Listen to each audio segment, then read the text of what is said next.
Good morning बच्चों, मैं अभिषेक मिश्र, PGT chemistry. आज 11th क्लास के लिए, जैसा कि आप सबको पता है, लास्ट क्लास में हम थर्मोडायनामिक्स का जिक्र कर रहे थे। आज जो टॉपिक है हमारा थर्मोडायनामिक्स में, टॉपिक का नाम है हीट कैपेसिटी। तो इसके बारे में हम डिस्कशन करते हैं। हीट कैपेसिटी एक अमाउंट ऑफ हीट है। सपोज कीजिए कोई सिस्टम है आपके पास, उस सिस्टम का टेम्परेचर 1 डिग्री बढ़ाने के लिए, मान लीजिए सिस्टम का टेम्परेचर पहले था 20 डिग्री, तो बाद में कितना हो गया 21 डिग्री।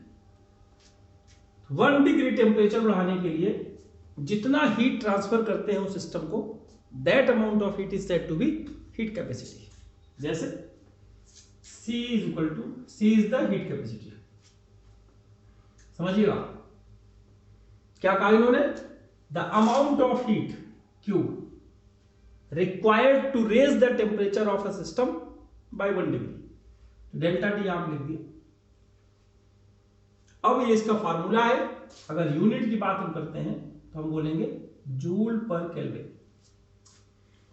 तो unit of heat capacity is joule per kelvin. अब एक एग्जांपल लेके देख सकते हैं। इन्होंने कहा कि हमारे पास एक सिस्टम है जिसका टेम्परेचर हमने 30 से इंक्रीज करके 50 कर दिया,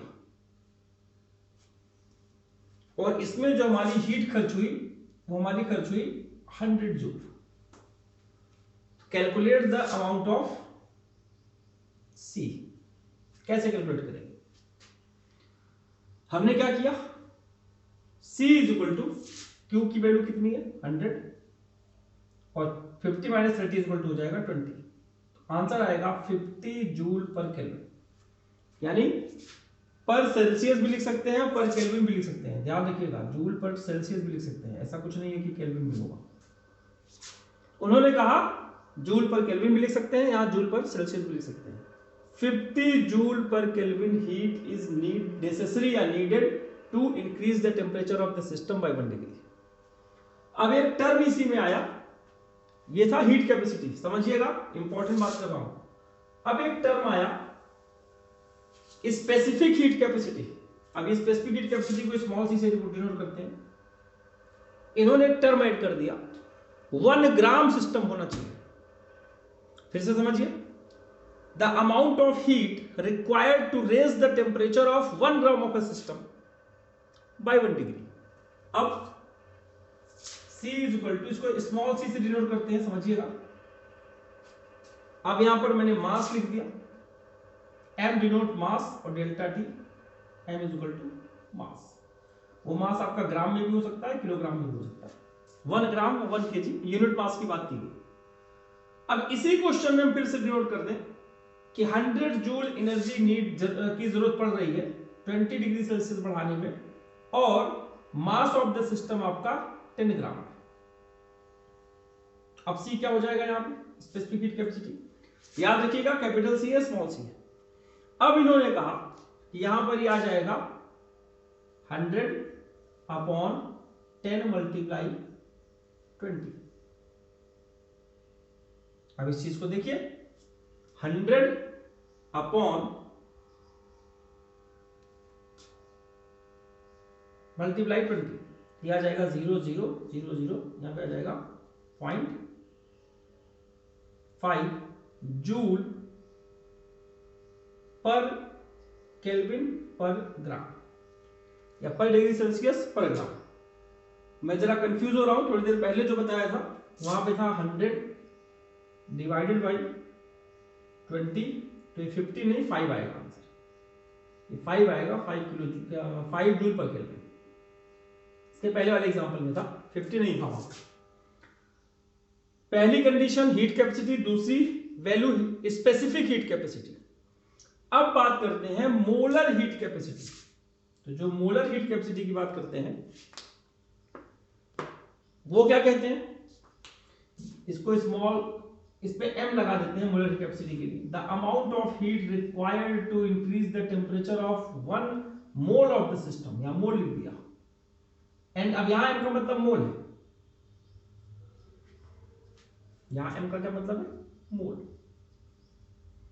अब इसी चीज को हम देखते हैं कि 54 ग्राम एल्यूमिनियम का टेम्परेचर 10 डिग्री बढ़ाने के लिए जो अमाउंट ऑफ हीट लगा वो है 27 जूल। तो calculate the value of molar heat capacity. Q is equal to what, 27, delta T is equal to what, 10, और मोल निकालने के लिए हम क्या करते हैं, given mass upon molar mass. Aluminium का मोलर मास 27 होता है, given mass upon molar mass. ये आ जाएगा 54 तो यहीं रह जाएगा, फिर 27 एक और ऊपर चला जाएगा। अब इससे आप काट सकते हैं, यहाँ पे 2 आ गया, फिर यहां पर आ सकता है Cm is equal to 2.7 upon 2 is equal to 2 1 जा 2 2 3 जा 6 15 joule per kelvin per mole. Unit समझिए, joule per kelvin per mole. Heat capacity, specific heat capacity, molar heat capacity. कभी कभी एक न्यूमेरिकल एक्सरसाइज का 10th या 11th क्वेश्चन है, right hand side page पर पहला दूसरा क्वेश्चन, वहां पर हम इसका यूज करते हैं। और इसी को अगर हम कैलकुलेट कर लें, इसी देख सकते हैं, तो Q इज इक्वल टू लिख सकते हैं mc delta T। m for mass भी वो होगा, मोलर मास भी होगा, c डेल्टा T। अगर ये मास है तो स्पेसिफिक हीट कैपेसिटी होगा, और अगर मोल है तो मोलर हीट कैपेसिटी होगा। ये आप समझिएगा, न्यूमेरिकल में ये ज्यादा यूज होता है IIT और नीट के सवालों में। और जहां पर टेम्परेचर इंक्रीज नहीं होता वहां पर Q is equal to m into L लगाते हैं, latent heat. L is equal to latent heat. इसका जिक्र एनसीईआरटी में नहीं है, लेकिन एक न्यूमेरिकल है, 11वां क्वेश्चन आपका एनसीईआरटी में चेक करिएगा। वहां पर m is equal to Q is equal to ml हो जाएगा, L फॉर लेटेंट हीट। वहां पर टेम्परेचर का चेंज नहीं होगा, ये डेफिनेशन आप जानते हैं। अब इसी का एक और जिक्र करना चाहते हैं। होमवर्क वही रहेगा जो लास्ट क्लास में था, आज कुछ नया होमवर्क नहीं है। कल की अगली क्लास में जब हम एंट्रोपी और गिब्स फ्री एनर्जी बताएंगे, जब कुछ न्यूमेरिकल आपको ऐड करा देंगे। अब देखिए इन्होंने क्या कहा, एक कैलकुलेशन है Cp minus Cv is equal to R, ये आपको डिराइव करना है, डेरिवेशन है। ध्यान से समझिएगा, मुश्किल बिल्कुल नहीं है। कंफ्यूज होंगे तो प्रॉब्लम होगी। सिंपल से शुरुआत करता हूं मैं। आपको पता है Q upon delta T is equal to C। अभी आपने पढ़ा हीट कैपेसिटी, इसी को लिख सकते हैं Q is equal to C। और अगर QP एट कांस्टेंट टेम्परेचर हो जाए तो Cp डेल्टा T, और QV is equal to constant volume हो जाए तो Cv delta T। Heat capacity at constant pressure, heat capacity at constant volume, amount of heat transferred to the system at constant pressure, amount of heat transferred to the system at constant volume।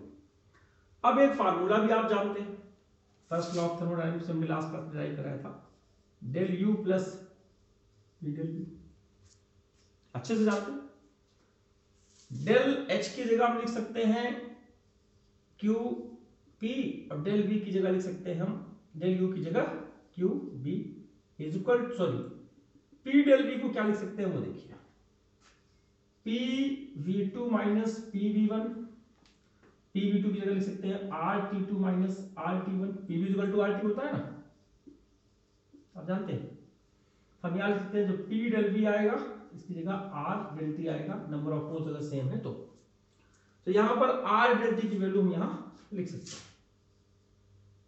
R delta T। ये बात हमने कहां से derive की, यहां से देख लीजिए।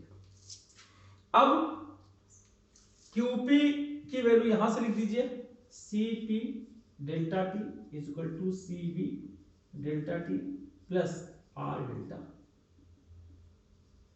T।